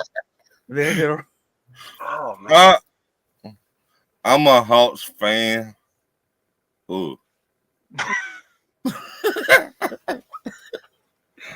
Ooh. John. he keeps doing the ooh. He's like me. It's like, man, God, why you gotta put it like that? That's That's a good one. That is a good one. I feel it was legitimate. That is a good one. Fiction. Oh yeah. Also, my magic. Oh man. Oh, is Millie from Florida? Are you from Florida, Millie? Is he based out of Florida, or he's just a Magic fan? I'm curious about that. Yeah, Millie, your location, please. I said fiction. Fiction, okay. Out them Hawks, here. Okay, cool. Okay. Yeah, now I'm just a Magic fan. Okay. Yeah, listen. A healthy Paolo Banchero and Franz Wagner duo. They It's a great time when they're healthy. They're pretty good. They still need a point guard. So don't worry, we'll get Airbud. Don't worry about Airbud. Ron, what did you say? fiction. So he's saying that the Falcons won't make it to the. Well, here's my problem. It's like I know I'm like John. Ain't no way with Raheem the Falcons making no damn Super Bowl. But we're saying who makes it first? Do the Hawks? Right. So yeah. Finals? So I'm not saying Kiki. Okay, I'm not saying Raheem has to be the guy. I'm just saying. Yeah. That will happen first before the Hawks make the. Okay. Gotcha. All right. I'm gonna actually say fact. I'm gonna say the Falcons will make the Super Bowl before the Hawks make the finals. It's a lot tougher to make the finals. So. Is it though? Look, with this, we got Landry Fields, who still doesn't even know he's a GM apparently, because he doesn't really make two. I will give him credit about the Daniels trade, because that boy could steal the ball, but it would be nice if we could get an all-star next to Trey. Right, but I look at the East is a lot easier, in my opinion, than the West to make it to the finals. In my opinion, I'm also putting in the refs' feet because they could take out Trey any time. Yeah, I forgot about that. Good one. I forgot about that one. Yeah, the referee took out Trey, so I mean, I can't really, forget about that. Better shot up beating Happy Gilmore and call. What? Especially when Orlando's in your division. I'm just saying. And Orlando's tough too. I ain't gonna front. That Magic song is real catchy. I like it when we win. We can get that. Play that song. Oh man, I'm not gonna sing it because I want the Magic mascot at my front door. You can't sing that. All right. So you got anything else, LaDarius? Nope. That is fact or fiction. Thank you guys for answering the question. Thank you guys in the chat for participating. Much appreciated. All right. Well, LaDarius, it is now your time for your rant. We've had Carrie speak on hers. Ron's done his, and now it's your turn. Me and a rant. I don't know. My fellow Americans. No. Let's stay away from Canada and the U.S. after what happened. My colleague Ron Thomas, who's the future secretary. Why are you sending him everywhere? Because he says the things that I can say and I don't want to say. I'll just say refer to that speech he made, and that pretty much sums up our policy. Thank you. Excuse me, there's food in the hall, but for me, the president, you guys are snacks over there in the corner. Thank you. Right on. I don't know what's a random. Oh, okay. I had an idea for a rant. Okay, I'll go back to the one I had initially in my head. Okay. It's the concept of storytelling. And to me, CDouble knows, if you guys watch, now named WrestleTake, you see that sign behind my colleague there. Mm-hmm. Always plugging, always moving. As I talk about on there, I talk about the importance of storytelling in wrestling. But also there's storytelling importance in sports in general. And sometimes I think when we tell a story, no matter what fan of a team you are or who you support, a great story brings together people. And just like, even good, better, and different. I'm not going to jump into the political stuff. Mm-hmm. But I'll give you an example. Look at the Eagles. You had people who would have never rooted for Eagles for 1,000 years, but they came together because they did not want to see Patrick Mahomes and the Chiefs with a third straight Super Bowl. Mm-hmm. Like, it could come together that way, or when something happens to a player, or storytelling. It makes you root for the underdog. It makes you root for someone who you would probably never root for. And I think what makes I think one of the things that great about sports in our country is that we can rally behind a great story. And when I look at the world of sports, when I look at when we're celebrating greatness, like when like LeBron like 50,000 points, no one's ever touching that record. No one's ever because that it's based on longevity. It's based on a lot of factors. So penultimately, whether we root for LeBron or we don't, you're always going to watch because the story of his career playing out for over 2 decades has been fun to watch. Mm-hmm. And there are just some players that you don't want to watch, and but there's still a story to be told. I guess my overriding rant is something. Let a story be told before you try to write it yourself, because a lot of us, even with our lives, if when you have the pen to your story, you control the story. When you give up that pen to somebody, they write your story any way they want to. In sports, in a way, we all kind of have our pen in how we write the story, how we perceive something. Like whether you love or hate LeBron, you can't ignore his greatness. Whether you love or hate the Chiefs, we can't deny how great they were before that Super Bowl. Or or it could be something personal as well. Don't let anybody take away your story.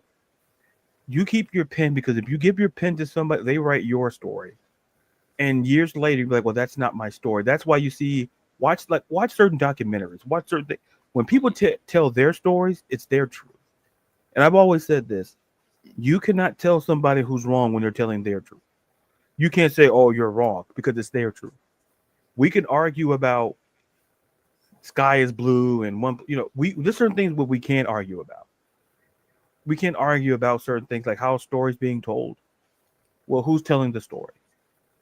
Because that's always going to be important in how we talk about it years from now. How we talk about LeBron today will be talked about 20 years from now. How we talk about hell, even the Falcons, how we talk about them, it's gonna be talked about for the next 20 years. Mm-hmm. It's who's telling the story and who's writing the story. Mm-hmm. And so that's my little rant. I don't want to go too long, but that's my rant. Just the importance of storytelling and understanding how we write the story as people can make a huge difference for the future. So let's be careful. I guess it's the caution of how we write the story. Because whether you love or hate LeBron, whether you love or hate whatever team or whatever, understand, don't let anybody take your pen and let them write your story. You write it for yourself. Yeah. And that's what makes sports great in that regard, is that you have the pen to write your story. Don't somebody take your narrative and say how they feel about it. So that's my little rant. It's not Ron's rant. That's an Emmy Award winning rant segment he has. Mine just comes after that in the background. It's like working the late shift. So Ron center stage. I'm the guy in the back. Just comes in after Ron. Like, wait, folks. There's more to talk about. So that's me. So that's my little mini rant. Hey man, it's all good. It's all good, and that's why we have LaDarius. That was Mr. Laddie Daddy.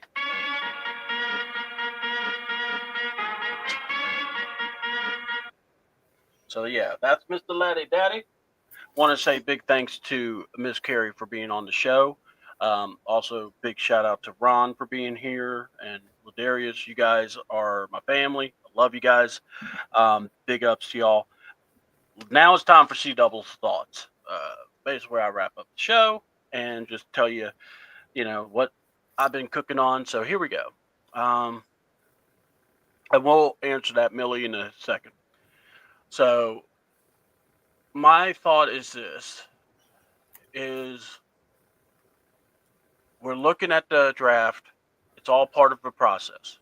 Now, this is where we need to see our Falcons actually start making some moves. As in, because of the salary situation we're in, you've got to either extend guys, you got to, let guys go, whatever.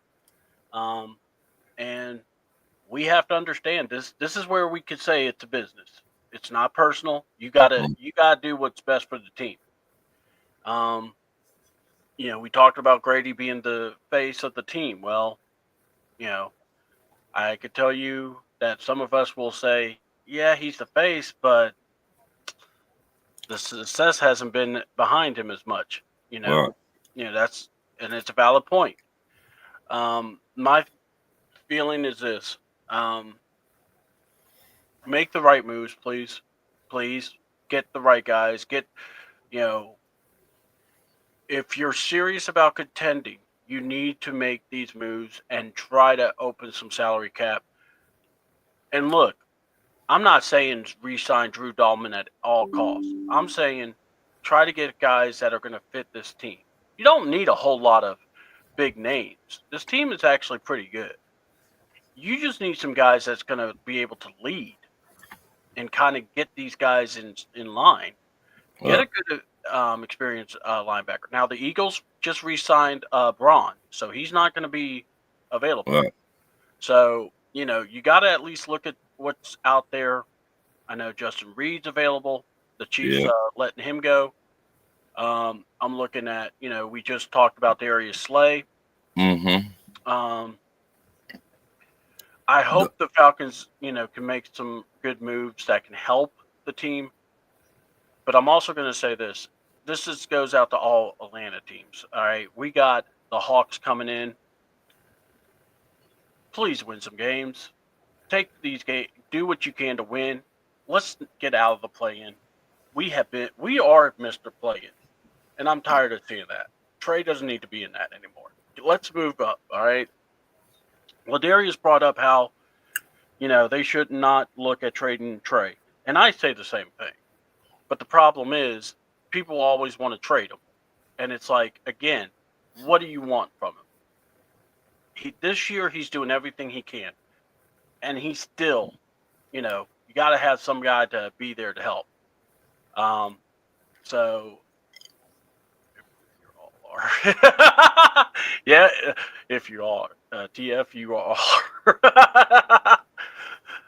Look, we're not trading him to Orlando. No, we're not doing what the Mavericks do to the Lakers. We're not hooking you up. I swear to God, Terry, or whoever, Landry, don't you dare. Whoopee. Till you do right by us, we will make sure that's on you. Yeah, but I'm hoping that we can just have a good playoff. Because I'm going to tell you, Tyson Daniels from New Orleans has been a godsend. He's been a guy. This is what DeAndre Murray was supposed to be. What? You got Dyson Daniels, who is making plays, who plays defense, can pass the ball. You got Levert, who's been really good scoring. I don't like Yang because I think I can make more stops than that guy. But anyway, me too. But honestly, this team can make some moves, or can do something to get into the playoffs. That'd be fun. We really need a playoff run. Don't hook up freaking San Antonio anymore that they already are. The Grand Barrier Thief, yeah, he is. Yeah. Like I said, I love watching him play. He's grown on me. I'm so glad Trey would be dangerous. He already says he likes. Yes, we know, Millie, but yeah, no, we're not doing that, Millie. We're not talking about that, Millie. It's like, why don't you just ask me if we could trade him to the Miami Heat? No, we're not. No. Well, Jimmy Butler's gone, so that definitely won't happen now. Anyway, but so yeah, there you go. There. So those are just my thoughts. It's like our teams need to just give us something to just get excited. I'm not asking us to get in the finals. I'm not asking us to win all the championships. I just need something. Give me something to believe in. The Falcons, until Kiki Ra is not around and Terry Fontenot's not around, that dumb ball son of a bitch, as Ron called him. All I got to say is this. You got to do something. This is your last chance year. I don't care what anyone says. I don't see these guys lasting another year, especially if they just do the same thing over and over. So defense has got to look better. You got to be able to get some guys. And like I said, I don't see Dahlman coming back. I can see him going for more money because I don't know how we're going to be able to get it. because we haven't even gotten enough to sign some guys. Right. So we'll see. So now Carrie said this Monday is the first official day of tampering, correct? What I heard, yes. Okay, Yeah. so I Yeah. believe. Yeah. Oh, go ahead. Okay. Elite. I mean, Yeah. you did talk to players right now, but you got to wait till Monday to, I think, Okay, sign. you got to let these players know not to be a Kirk Cousins. Anyway, Thank you. so March 12th, I believe, is the first day of the off season, right? Yes. Of free agency. Yes. So the 13th, we're going to do a show. Hopefully, we'll have some news. Obviously, we will because people will be signing by then. But Hopefully. yeah, hopefully. And then, well, I'm saying people, other teams, basically. I hate to say it like Right. that. So we'll discuss that. We're going to be all over it. We'll also be talking about NCAA because the tournament's coming up. Georgia's been playing pretty good to the point that now Lenardi has said they're in. I kind of would like Georgia to finish the drill, beat the team, and then at least win one game in the tournament. But we'll talk about that. We'll talk about the team of 68 and see how that looks. And because guys, March is going to be full of sports stuff, so I look forward to it. I hope y'all are. So we'll talk about that. NBA probably will still be firing off, doing some crazy stuff. And I'm going to tell you, even though I may not like LeBron, that man can still ball. And at 42, yeah, it's a legit factor that this man and Luka can win a championship this year. That is wild to me. He would be, I think, the second person to win a championship in his 20s, 30s, and 40s. Yeah. Next, I think Kareem Abdul-Jabbar. Yeah. So, and if I'm wrong, just please let me know. But yeah, I remember hearing something like that. So, all right. Well, guys, plug your stuff. Tell the good people where they can find you, or shout out whatever you want. Ron, start with you. First, I would like to say that shout out to the fans in the comments. Thank you for waking up and watching us. You could be anywhere, but you chose to watch us today. So shout out to the fans. And you can find me on Talk Your Ish on Tuesday nights around 8 o'clock. We go in, we talk about football and basketball, and we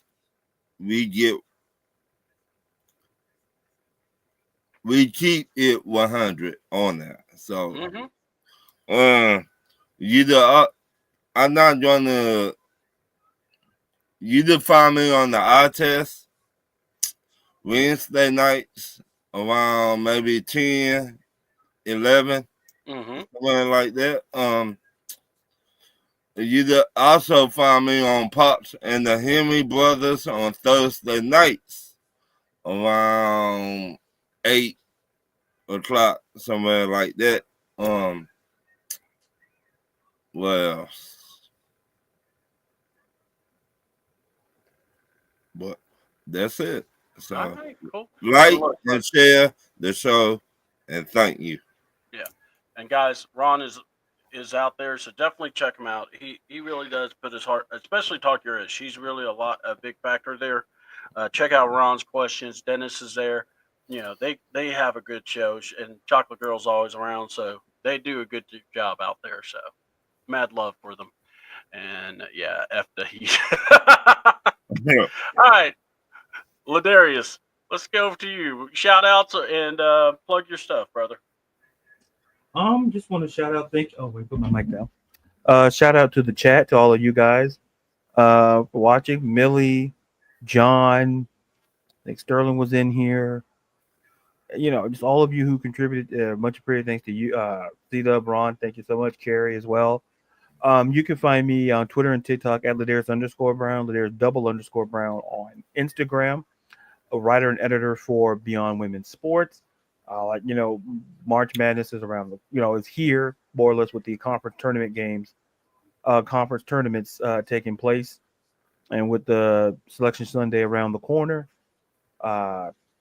I don't know if I may not do a pop-up podcast this Friday, but I'll definitely do one next week, and we'll be talking basketball. We're talking March Madness. We'll be talking a little NFL, and whatever you guys talk about. So I might put a situation where you guys can ask me questions, because and then have like a little mental free fall if you guys have questions for me or anything or anything else that's on your mind. So looking forward to that. But once again, thank you guys. Thank you to chat.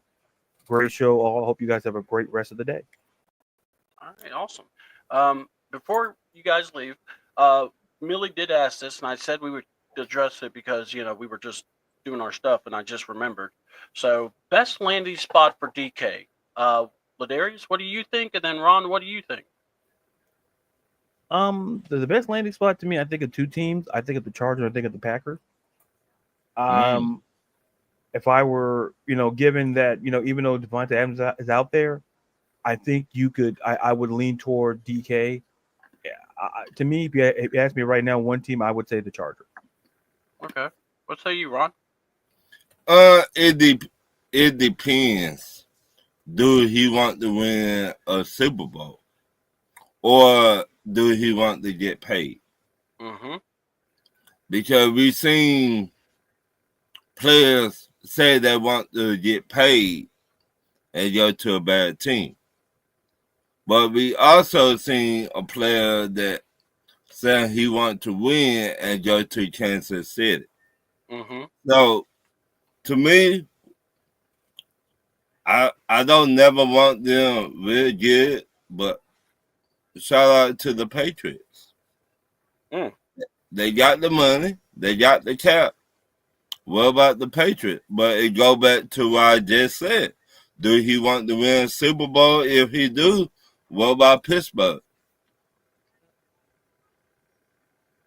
I just see he going over there. They need a number one wide receiver. Mm-hmm. I mean, I like George Pickens, but let's be honest, he got an attitude problem. If DK Metcalf put his attitude to the side and go to the Pittsburgh Steelers, I think they will be working with Grease over there. In my opinion.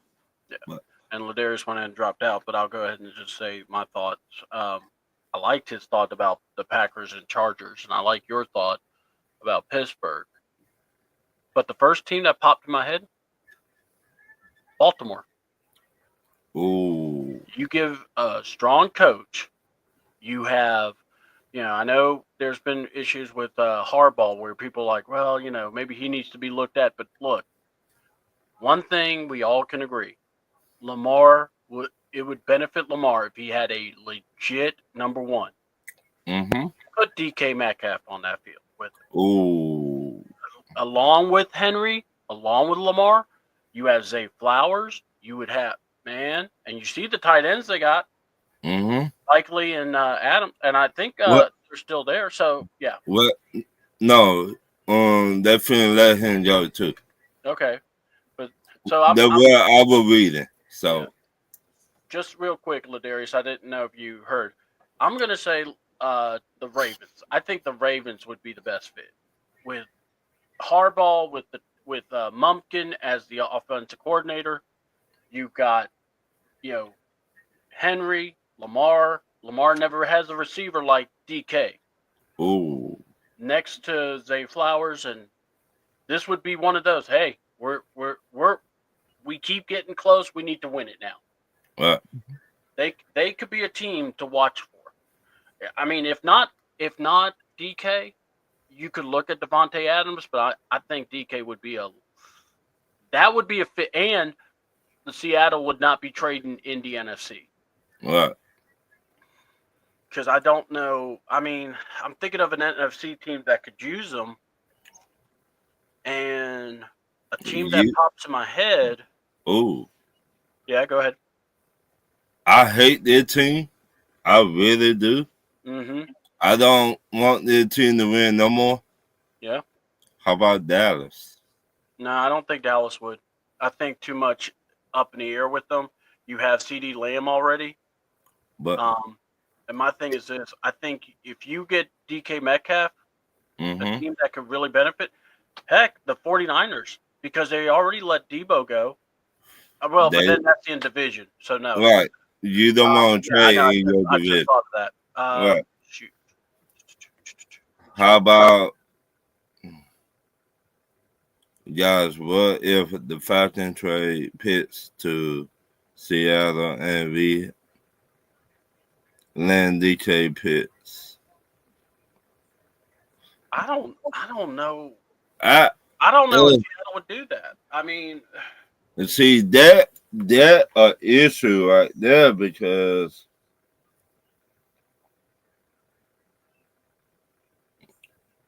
man, throwing us all these questions while we're trying to sign off. I love it. mean I don't really like DK like that. Yeah, You me know too. what? Well, my thing is this: I look at when I hear guys wanting to trade, I look at like DK and I just go, okay, where would he go where he kind of can get straightened out and maybe Right. better off? I think I love the Steelers. I like the Chargers with Right. Harbaugh. See, To me, the Chargers and the Ravens, though, I think would be really beneficial. with the Chargers, they drafted a wide receiver over there, Mm-hmm. and he had not done that. In Well, my opinion. true. No, true.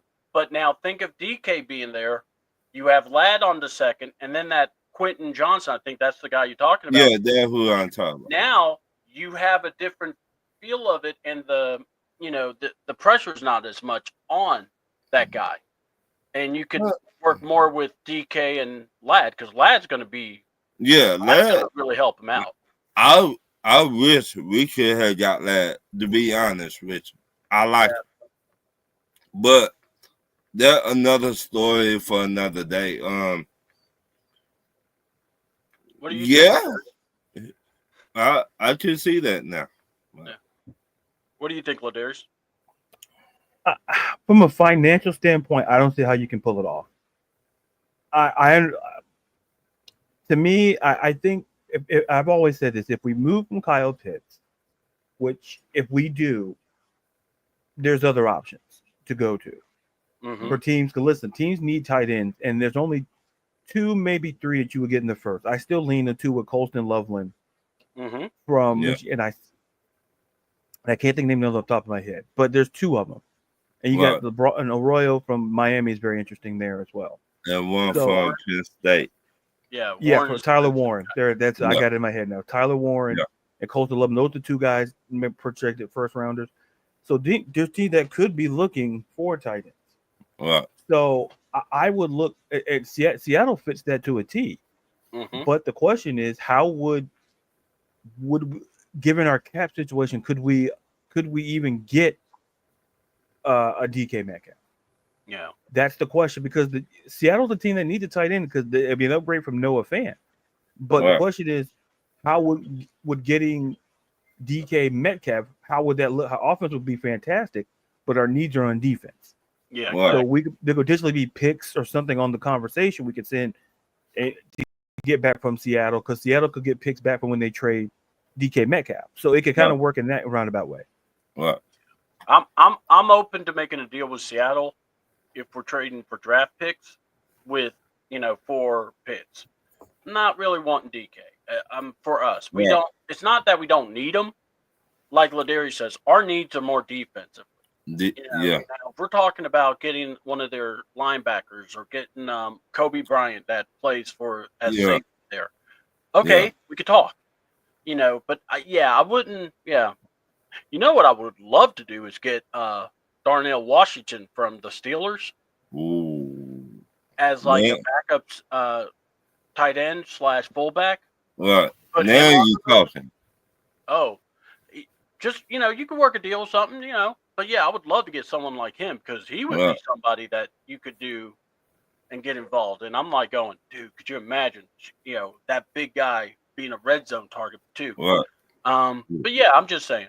But man, guys, I love it when we keep cooking like this. But all right, it's past the overtime rule, so we're gonna go ahead and shut it down. Want to thank everybody, Millie Mills, John Brooks. You guys were chatting it up. We appreciate y'all. We had Dalton Smith join the party. We even had 3 Dirty came on in, Stephen Woods, April/Ron Thomas even showed up. StreamYard even showed up. We appreciate y'all so much. Thank y'all for being a part of the show. You make the show fun, and I hope y'all enjoyed the Morning Madness crew. Big thanks to Carrie again. We're gonna try. Our goal is to do our show at 11, but we will have to be flexible because I want to make sure all 4 of us are together. Because Well, if it ain't us 4, who is it? We got it. well, That's how we are. We're the Fantastic Four, apparently. So, we want to thank you guys so much. So, hope y'all enjoy it. Enjoy the week. Watch sports. Have a good time. See you soon. Be plugged in. Check our Twitters at CDoubleAWTN, at LaDarius_Brown. We'll get Ron's eventually. Carrie is at CARRIE Lynn XOX. So follow us on our socials. Would love for y'all to interact with the show. If you're watching afterwards, leave a comment, like, subscribe to this channel. Let's see if we can get this thing growing. We would love to have y'all a part of it, and the only way it grows if we get people to share it. So here's how you do it. You tell a couple of your friends about it, let them watch. They fall in love with us, probably fall in love with LaDarius. He is the heartthrob of the team. Or Ron, he's kind of that, cute teddy bear guy, because that's what my wife says. He's the sweet. And I just keep laughing every time she says that. Like, you haven't been around Ron too much. And of course, Carrie is Carrie. So, we have much love for Carrie. We respect her. And then I'm just the old man in the group. So, look, we have it all covered for y'all. So, look, like, subscribe, and, hit us up. If you see a topic and you want us to talk about it, tweet us. Say, hey, what do y'all think about this? And we'll discuss it and go from there. So thank y'all so much. And yeah, we'll talk more basketball this go around. And I'm looking forward to the NCAA, actually. So with that being said, that's LaDarius, that's Ron, and I'm CDouble. We're out. Peace.